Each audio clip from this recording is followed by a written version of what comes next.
우리 모두는 오늘보다는 내일이 좀 더 좋은 삶이 되기를 기대할 것입니다. 작년보다는 올해가 좀 더 행복했으면 하는 마음을 가질 겁니다. 정신적으로 좀 피폐한 사람 외에는 대부분 사람들이 오늘보다는 내일을 소망할 것입니다. 그래서 오늘 나에게 주어진 시간을 최선을 다하여 살려고 합니다. 여러분도 아마 그런 마음을 가지고 있으리라 생각합니다. 그런데 생각해 보면 내일이 우리에게 올까요? 내일을 기대하며 살지만 사실 내일은 우리에게 약속되어진 날은 아닙니다. 오늘 이 순간만, 이 시간만이 우리에게 주어진 날이라고 할 수가 있는 것입니다. 그렇지 않습니까? 내일을 여러분 보장할 수 있는 사람 아무도 없잖아요. 그럼에도 불구하고 사람들이 내일을 소망하며 사는 이유가 어디에 있을까요? 왜 사람들은 내일을 소망하며 살아갈까요? 보통 사람들은 어제 살고 오늘을 맞이하는 습관으로 내일도 올 것이다 이렇게 확신을 갖고 삽니다. 내일도 올 것이다. 어제도 살았는데 그러니까 내일도 올 것이다 이런 생각을 갖습니다. 대단한 믿음이죠. 그래서 모든 사람들은 다 이 무모한 믿음을 가지고 살아갑니다. 통계를 믿고 살아가는 거잖아요. 그래서 사실은 누구도 어떤 사람도 믿음이 없이를 살 수 있는 사람은 없어요. 그래서 물어보겠습니다. 내일이 여러분에게 있습니까? 내일이 없다면 어떻게 사시겠습니까, 오늘? 내일이 없어요, 오늘이라고 한다면. 그런데 우리는 내일이 있다라는 생각을 가지고 오늘을 살아가잖아요. 참, 이거 생각해보면, 대단한 믿음들이에요. 불완전하지만 이 믿음이라도 있어야 사람들은 하루를 살 수가 있는 겁니다. 다 그런 거죠. 그러나 예수님을 믿는 우리들은 전혀 다른 믿음을 가지고 삽니다. 바로 창조 중보자이시고 구속 중보자이신 예수님의 약속을 믿기 때문입니다. 그러니까 우리는 그 약속 때문에 내일을 기대하며 사는 겁니다. 예수님이 이렇게 말씀하셨어요. 그러므로 내일 일을 위하여 염려하지 말라. 내일 일은 내일이 염려할 것이요 한날의 괴로움은 그날로 족하니라 이렇게 말씀하셨어요. 내일 일을 위하여 염려하지 말라. 내일 일은 내일을 염려할 거예요. 그날은 우리에게 속한 것이 아니라 나에게 속하였다 이렇게 말씀하는 겁니다. 그러니까 우리는 내일의 주인이신 예수님을 믿고 오늘을 살아가는 겁니다. 이게 예수 믿는 사람들의 믿음이란 말이에요. 내일이 올 것이라는 통계적이고 습관적인 믿음이 아니라 말씀에 대한 약속을 믿고 살아가는 것입니다. 내일 일을 염려하지 않는 것은 오늘을 지켜주신 예수님께서 내일도 지켜주시기 때문입니다. 오늘도 내일도 다 하나님의 섭리 아래에 있습니다. 하나님께서 창조 세계에 합당한 시간을 주셨습니다. 모든 일에는요, 다 시간이 있습니다. 세상에 일어나는 일마다 다 알맞은 때가 있습니다. 전도서에 보게 되면 2장 읽게 되면 만사에 다 정해진 때가 있다. 이렇게 있어요. 그렇죠. 하나님의 때를 만들어 놓으셨다고요. 해가 뜰 때가 있고 해가 질 때가 있는 것 아니겠습니까? 우리가 태어날 때가 있으면 죽을 때도 있는 것이죠. 또 부활 때도 있고 가난할 때도 있는 겁니다. 근데 그 때를 누가 만드셨다고요? 하나님께서 만드셨다라고 하는 것입니다. 그리고 우리는 이 믿음으로 오늘을 살고 내일을 기다리는 것입니다. 하나님께서 계획하신 그 때를 기대하면서 하루를 살아가는 것이죠. 모든 것이 다 하나님의 주권에 속한 일입니다. 그렇다면 하나님의 주권과 섭리, 즉 하나님께서 우주를 다스리는 뜻을 믿는다는 것은 무엇을 의미하는 것일까? 우리가 하나님의 섭리를 믿는다는 것, 섭리라는 게 뭐냐면 온 우주를 다스리는 하나님의 뜻이란 뜻이에요. 이걸 믿는 나는 게 어떤 것을 의미하는가? 우리가 하나님이 오늘도 내일도 다 섭리하신다. 하나님이 오늘도 내일도 하나님의 뜻이 있다. 그리고 그 뜻을 하나님께서는 이루어 가신다. 이렇게 말씀하셨습니다. 그렇다면 이제 우리는 그 하나님의 섭리를 믿음으로 오늘 살아갑니다. 하나님의 섭리를 믿는다라는 게 우리에게는 어떤 의미가 있을까? 저는 이 질문에 대하여 본문을 통해서 함께 좀 답을 얻고자 합니다. 그래서 이게 되게 중요한 의미를 가지고 있습니다. 우리가 살펴본 본문은 너무도 잘 알고 있는 내용인데 어떤 내용이냐면 바로 예수님의 탄생에 대한 말씀입니다. 세례 요한의 어머니인 엘리사벳이 이제 임신한 지 6개월째 될 때입니다. 그때 갈릴리 나사렛에 하나님의 천사 가브리엘이 이제 나타납니다. 가브리엘은 하나님의 말씀을 전하는 천사입니다. 그래서 가브리엘이 나타나는데 누구에게 나타났냐면 다윗의 자손인 요셉과 정혼한 처녀인 그러니까 약혼한 처녀인 마리아에게 이제 나타나는 것입니다. 그러니까 여기서 약혼하였으니까 아직 정식으로 결혼하지 않았다라는 것을 이제 의미합니다. 가브리엘은 이 마리아를 향하여서 이렇게 이야기합니다. 하나님께 은혜를 받은 자요 라고 이야기합니다. 다 독특한 장면이 되게 중요합니다. 하나님께 은혜를 받은 자라고 마리아를 부릅니다. 그래서 사실 26절로부터 좀 이어지는 내용이에요. 보게 되면은 28절에 보니까 이르되 은혜를 받은 자여 이렇게 말씀하고 있어요. 은혜를 받은 자 누구냐? 바로 마리아다라고 하는 것입니다. 그러면서 주님이 너와 함께 하신다라고 이제 알려주십니다. 이 말을 마리아가 듣자 깜짝 놀랍니다.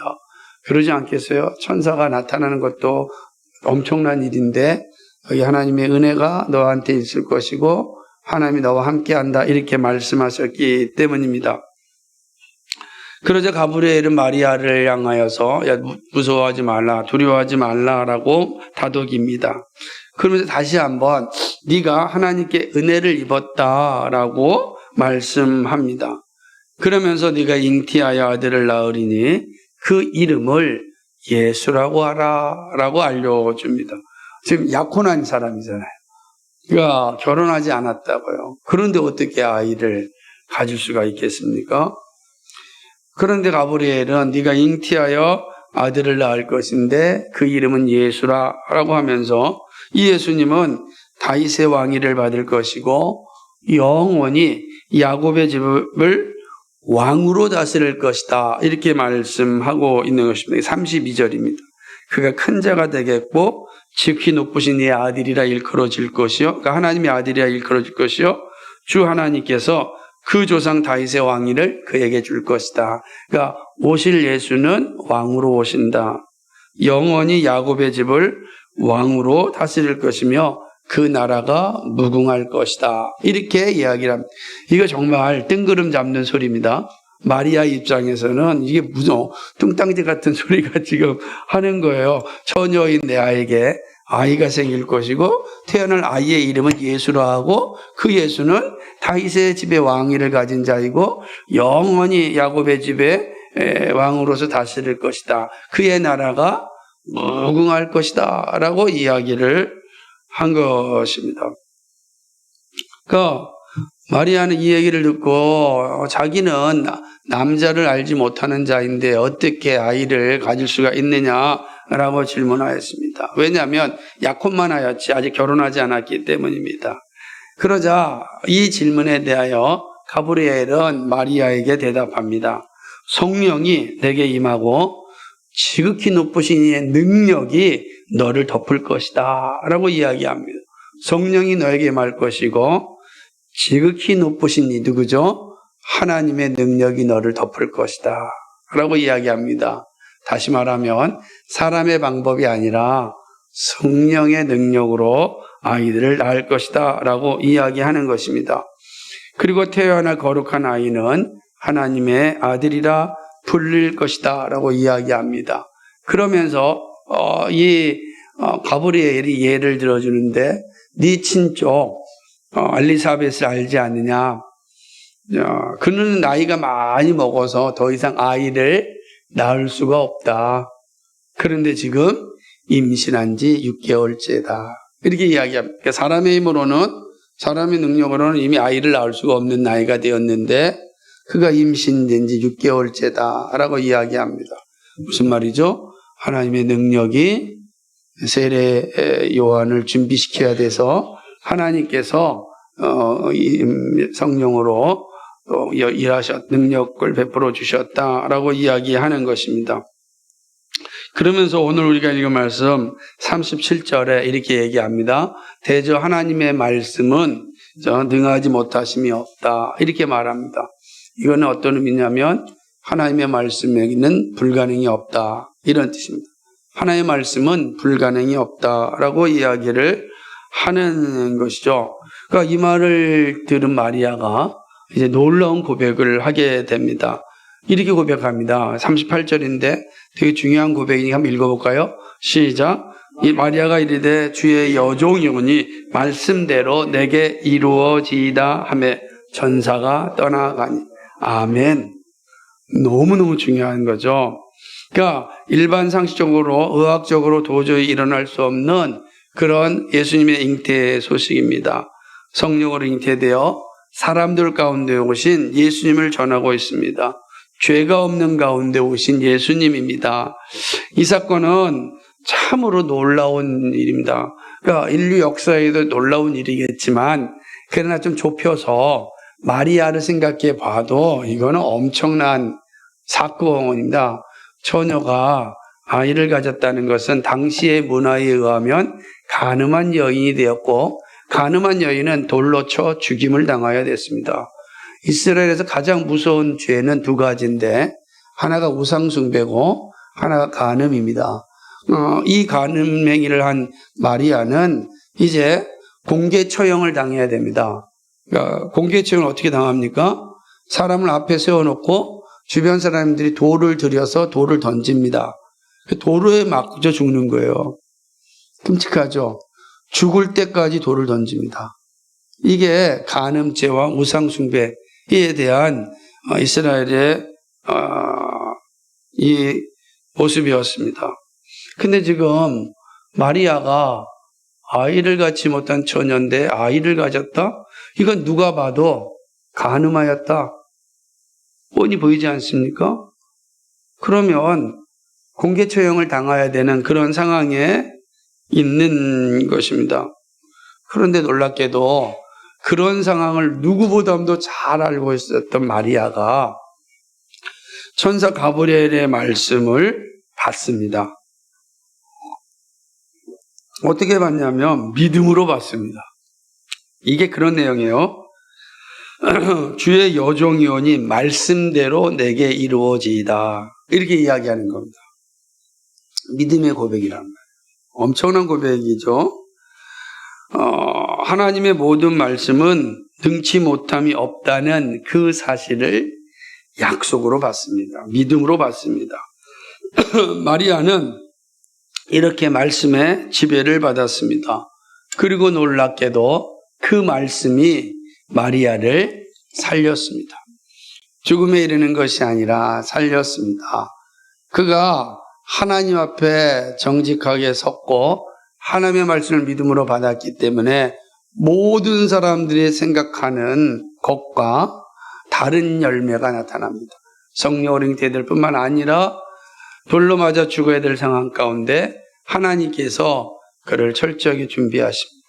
왜냐하면 약혼한 남편 요셉에게 또 가브리엘이 나타나셔서 또 이 결혼할 마리아에게 일어날 일들을 알려줍니다. 놀랍게도 다윗의 자손 요셉이 그 말씀을 믿음으로 받습니다.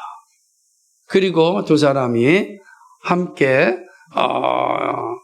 예수님을 낳고 키우게 됩니다. 그가 죽음에 이르는 순간까지 하나님은 철저하게 인도하셔서 헤롯의 손을 통하여서 이제 애굽으로 갔다가 다시 베들레헴으로 와서 아이를 낳습니다.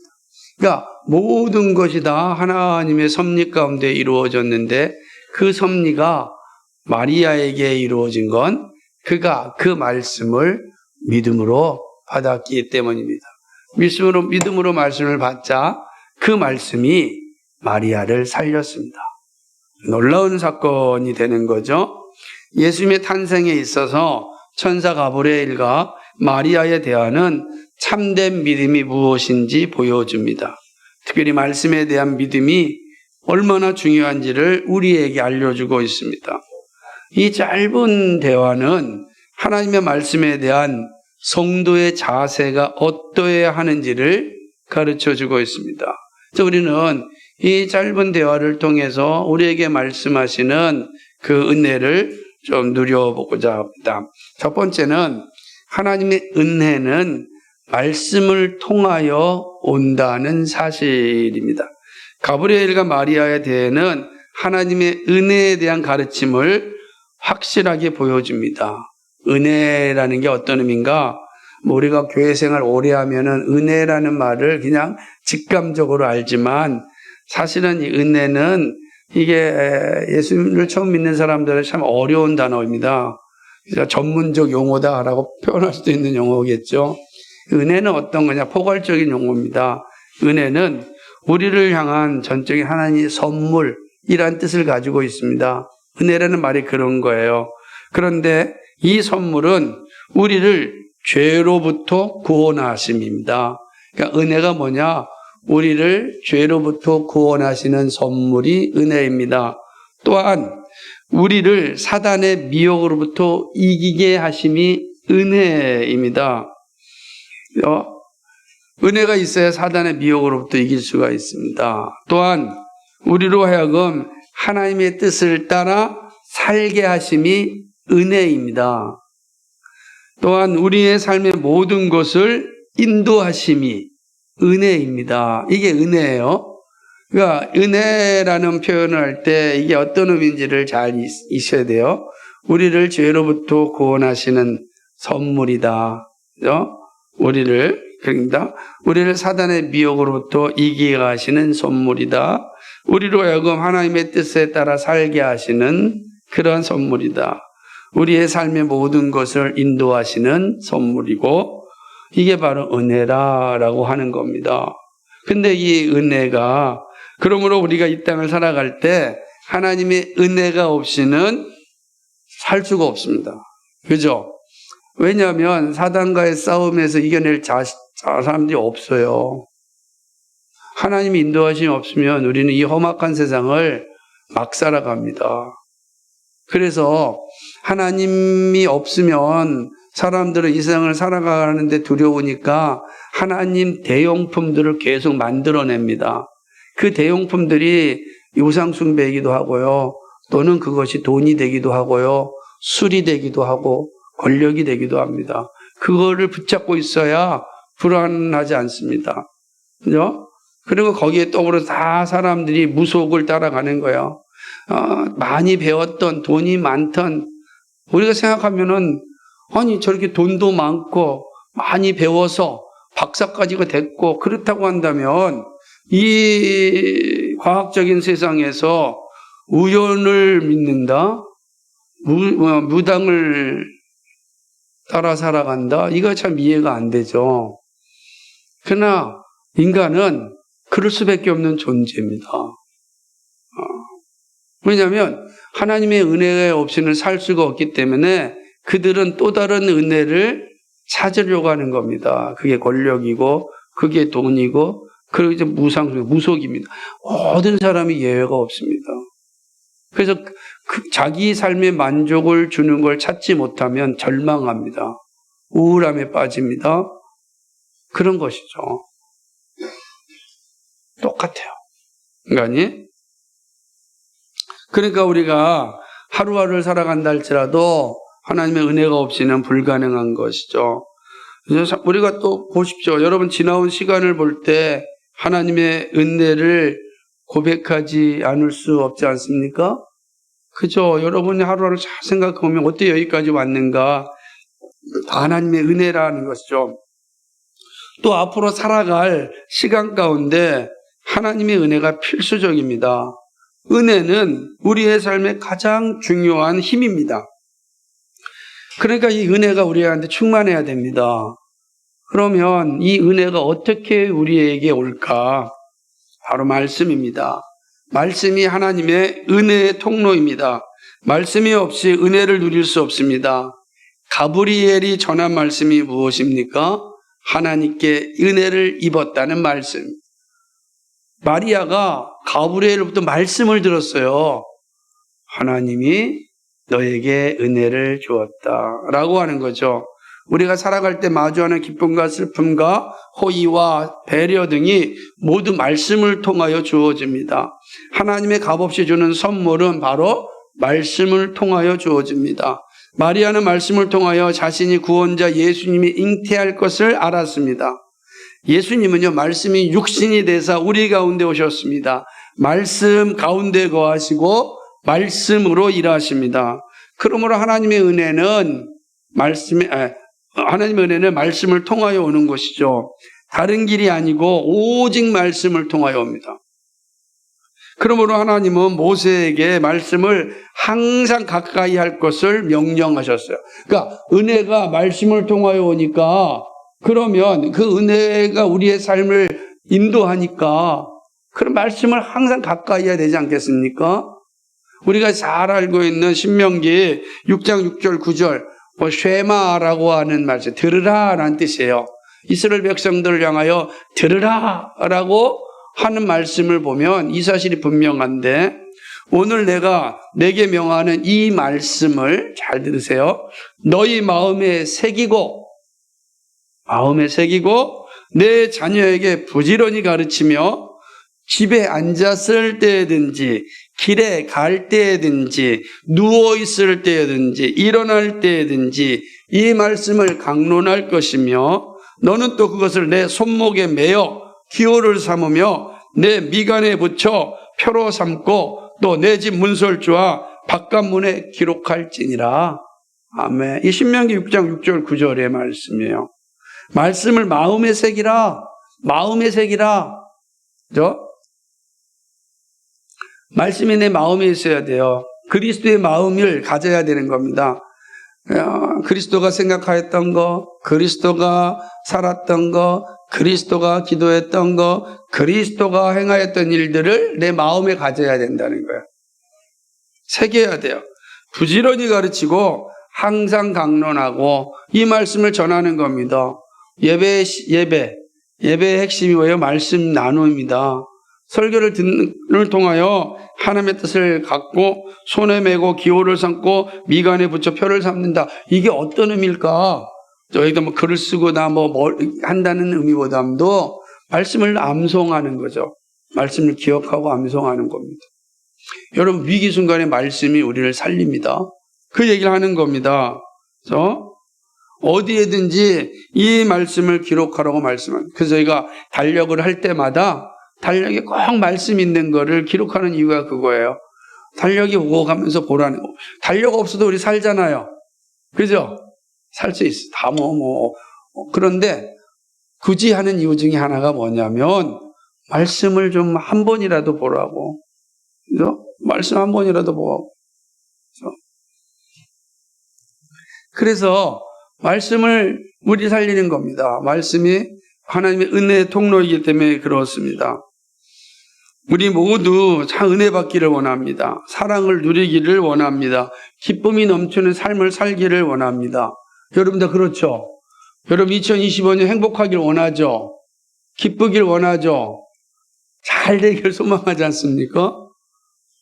그런데 그 길이 있어요. 하나님의 은혜를 받아야 됩니다. 하나님의 은혜가 우리 가운데 있어야 되는 거죠. 근데 그 은혜는 말씀을 통하여 옵니다. 알려줬잖아요. 가슴에 새기셔야 됩니다. 마음에 새기셔야 됩니다. 하나님 은혜가 말씀을 통해 옵니다. 말씀이 여러분과 여러분의 가정을 살립니다. 말씀이 어마어마한 능력으로 여러분과 함께 합니다. 근데 이 사실을 기억해야 되는 거죠. 그래서 설교 잘 듣고 성경을 잘 읽는 일이 얼마나 중요한지 모릅니다. 이것이 하나님의 은혜를 받는 길이고 생명 얻는 길입니다. 이런 은혜가 있길 바랍니다. 두 번째로는 하나님의 말씀은 하나님의 능력입니다. 하나님의 능력이 뭐냐? 우리는 하나님께 능력받길 원하잖아요. 그 능력이 뭐냐? 그게 말씀이라는 거예요. 하나님의 능력은 우리가 상상할 수 없습니다.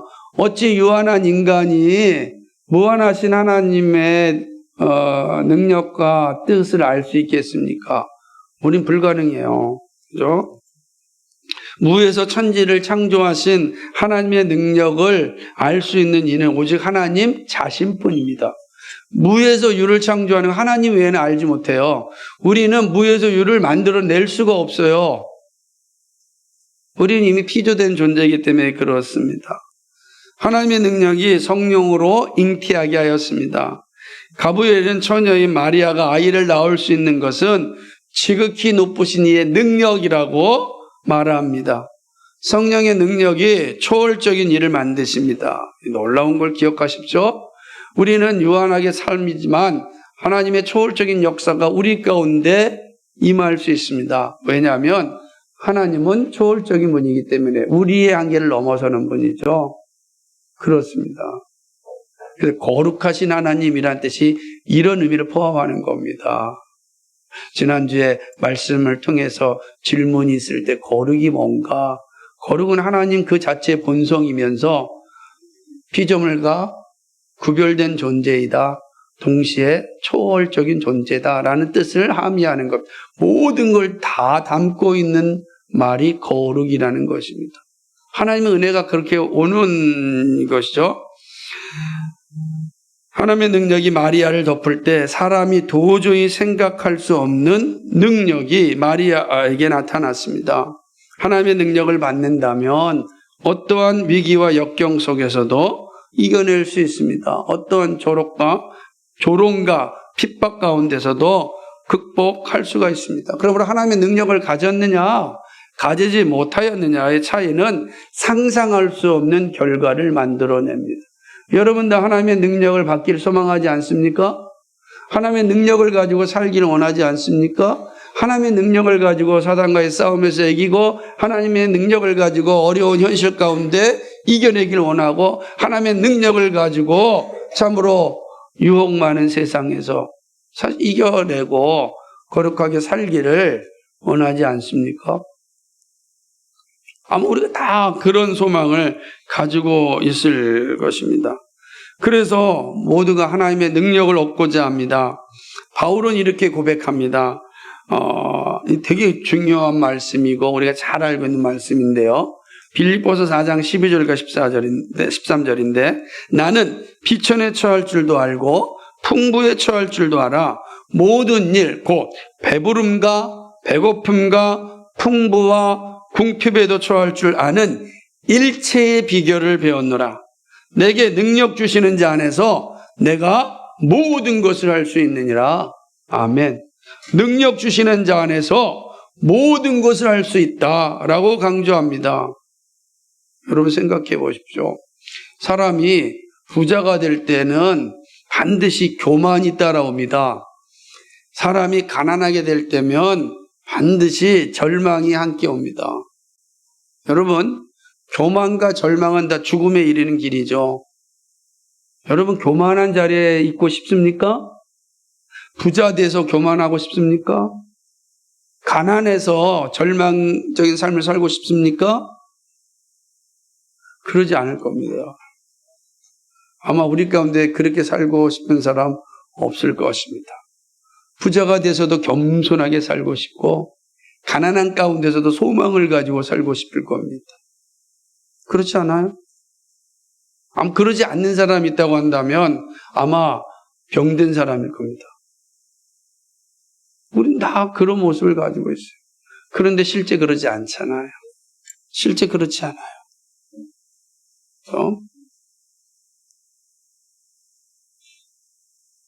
그것은 하나님의 능력을 얻기 때문입니다. 하나님의 능력을 받지 못하였기 때문에 그런 것입니다.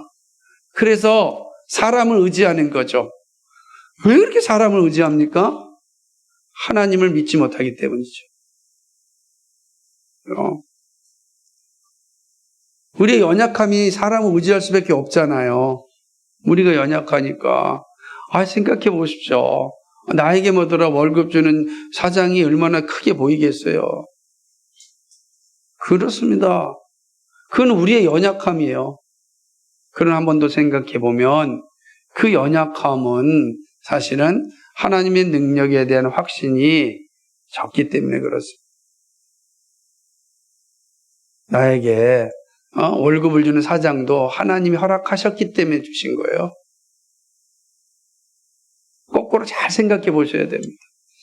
그래서 우리가 나의 삶을 잘 살아갈 수 있도록 위정자를 보내줬기 때문에 우리가 위정자를 기도하고 그들이 잘 되기를 간구하는 겁니다. 내가 최선을 다하여 다 잘해야 되는 이유가 하나님의 은혜 때문에, 하나님이 주셨기 때문에 그렇다는 거예요.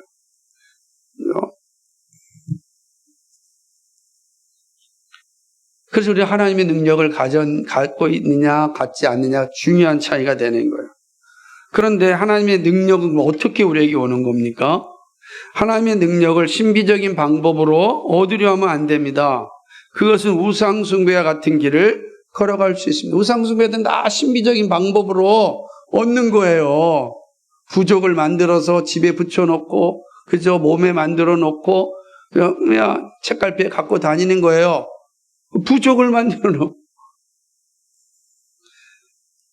하나님의 능력은 그렇게 오지 않아요. 하나님의 능력은 말씀을 통하여 주어집니다. 가브리엘은 이 사실을 아주 분명하게 말씀합니다. 37절 말씀인데 대저 하나님의 말씀은 능하지 못하심이 없느니라 라고 이야기합니다. 다시 말씀드리자면 한번 따라해 봅시다. 하나님의 말씀에는 불가능이 없다. 그런 의미예요. 하나님의 말씀이 능력 자체입니다. 말씀을 믿을 때 능력이 나타납니다. 그러면 비천에 처해도 원망하지 않고 풍부한 자리에 처해도 교만하지 않습니다. 배부름과 배고픔과 가난한 상황에서도 믿음을 지키고 삶을 건강하게 유지합니다. 이 능력은 오직 하나님의 말씀에 있습니다. 그러므로 말씀이 생명을 주는 능력입니다. 말씀은 죄 많은 땅에서 살아나게 하고 살아가게 합니다. 하나님의 말씀에는 불가능이 없다는 사실을 기억하십시오. 하나님의 말씀 불가능이 없습니다. 하나님의 능력이거든요. 말씀이 능력입니다. 여러분의 삶 속에 이 하나님의 능력이 충만하기를 소망합니다. 세 번째로는 성도는 말씀을 순종할 때 믿음의 열매를 봅니다.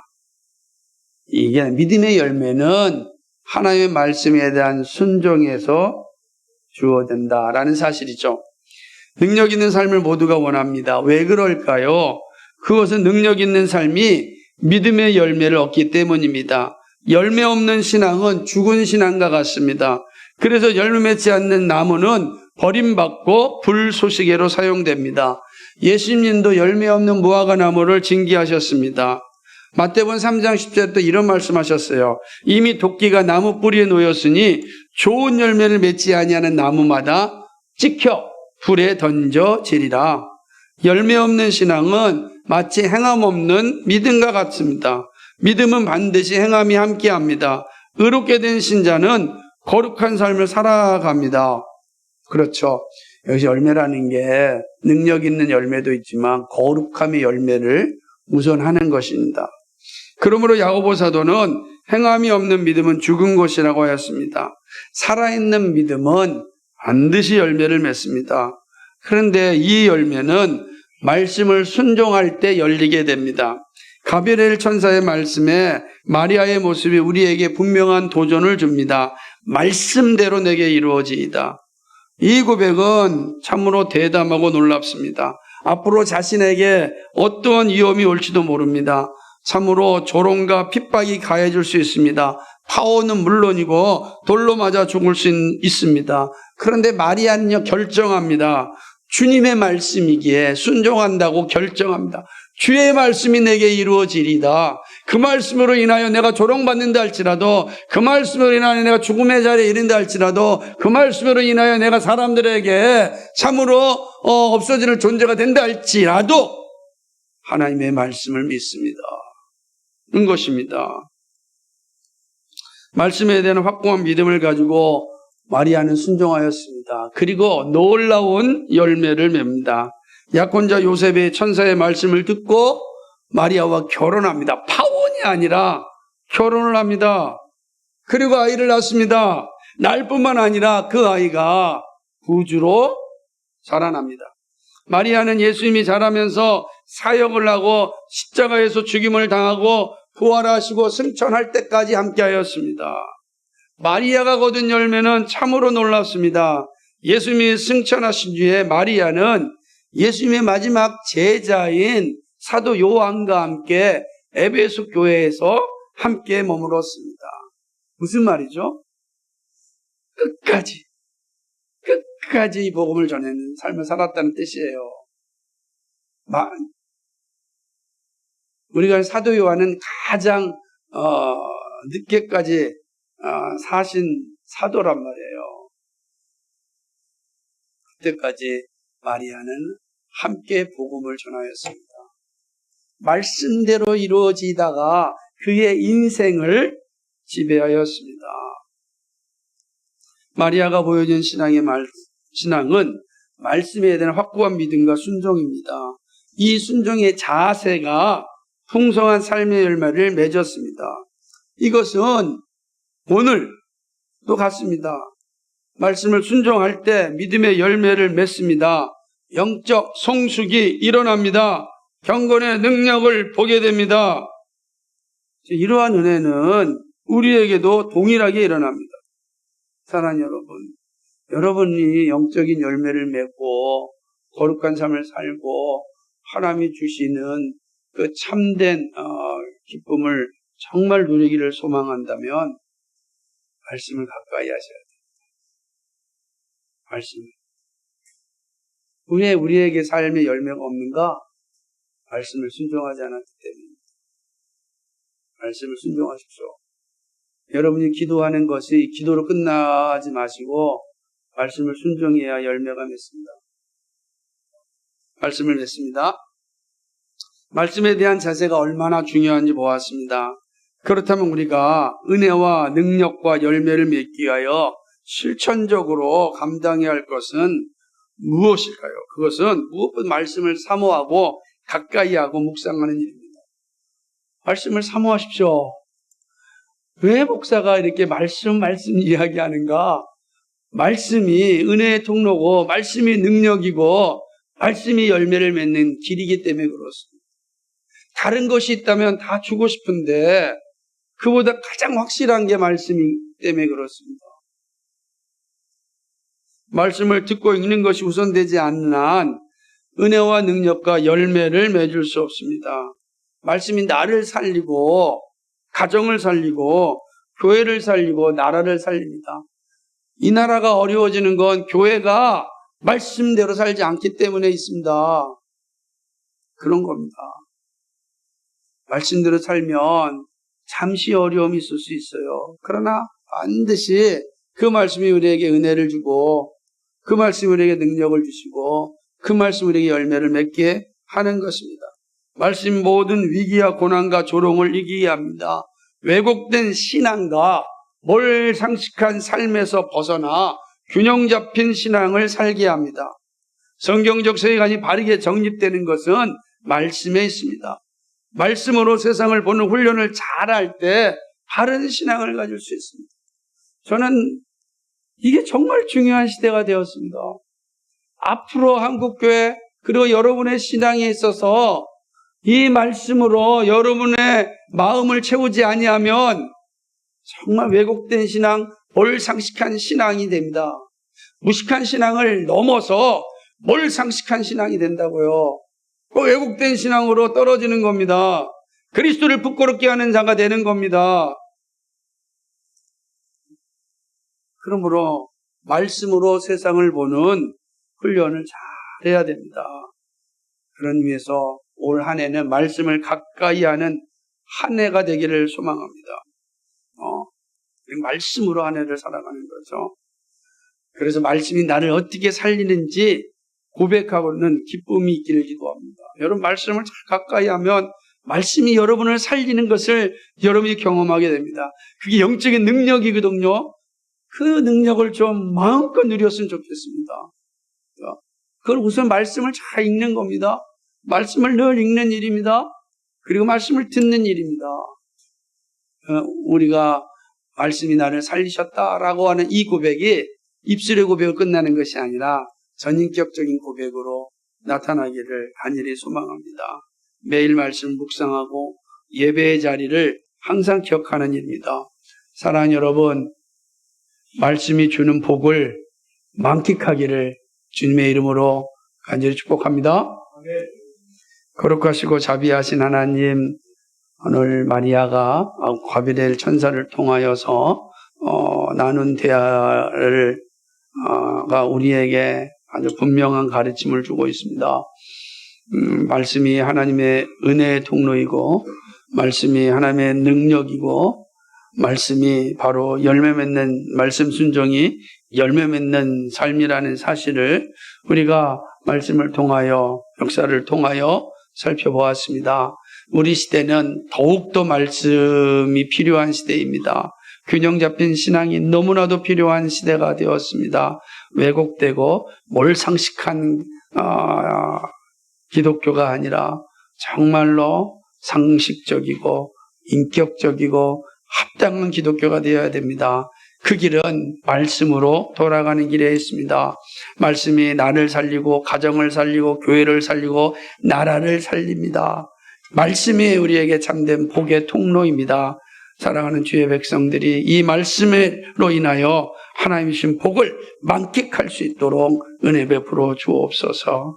감사하며 예수 그리스도의 받들어 기도합나이다. 아멘.